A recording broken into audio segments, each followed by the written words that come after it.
Hello students, let's read the question. So the question is the function of intercellular membrane is not to, पूछा गया है कि intercellular membrane का इसमें से कौन सा फंक्शन नहीं है.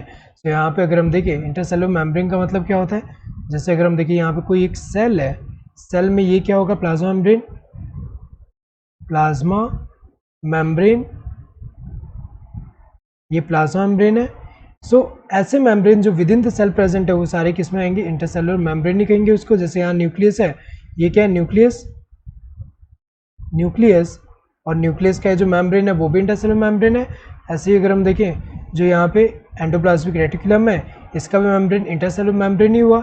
ऐसे अगर हम देखें गोल्जी बॉडी जो होगा, गोल्जी बॉडी का भी जो मेम्ब्रेन है वो क्या होगा, इंटरसेलुलर मेम्ब्रेन ही हुआ. एंड यहाँ पे जैसे माइटोकॉन्ड्रिया में भी जो मेम्ब्रेन है ये भी क्या एक तरह का इंटरसेलुलर मेम्ब्रेन ही हुआ. तो यहाँ पे अगर देखा जाए, यहाँ पे इंटरसेलुलर मेम्ब्रेन का पूछा है कि इनमें से कौन सा रोल इंटरसेलुलर मेम्ब्रेन का नहीं है. तो अगर देखा जाए ये क्या है, ये तो माइटोकॉन्ड्रिया.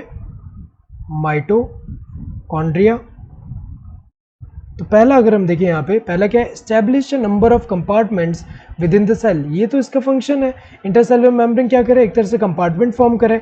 यहाँ पे मेम्ब्रेन होने से सेपरेट कर दे रहा है, बाहर का एनवायरमेंट है अंदर का, तो ये तो करेक्ट है. ये अगर हम देखें यहाँ पूछा क्या है कि कौन सा इसका फंक्शन नहीं है, जबकि ये तो फंक्शन है.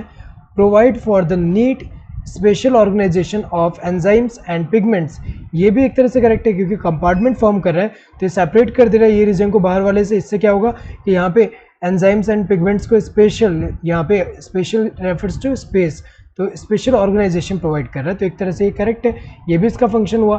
Then keep the cell rigidity so that it does not collapse, this one is incorrect क्योंकि सेल का रिजिडिटी अगर हम देखें ये तो नहीं कंट्रोल कर रहा है, या फिर ये तो अगर हम देखें ये तो प्रोवाइड नहीं कर रहा.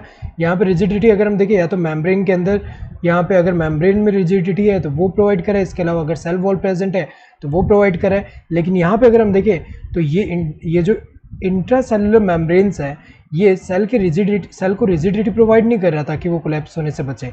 यहाँ पे सिर्फ इसका ये दो फंक्शन है. एंड थर्ड क्या है, यहाँ पे provide a system of channel for the distribution of nutrients within the cell, ये भी एक तरह से करेक्ट है क्योंकि यहाँ जो न्यूट्रिएंट है ये क्या एक तरह का चैनल फॉर्म करता है जिससे क्या होता है न्यूट्रिएंट का यहाँ पे क्या हो रहा है, डिस्ट्रीब्यूशन हो रहा है, ट्रांसपोर्ट हो रहा है एक तरह से.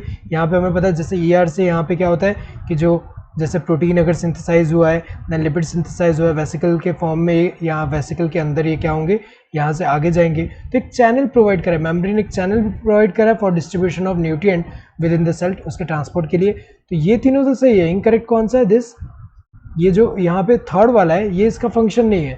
So correct answer would be this third one. Hope you understood the question. Thank you and all the best.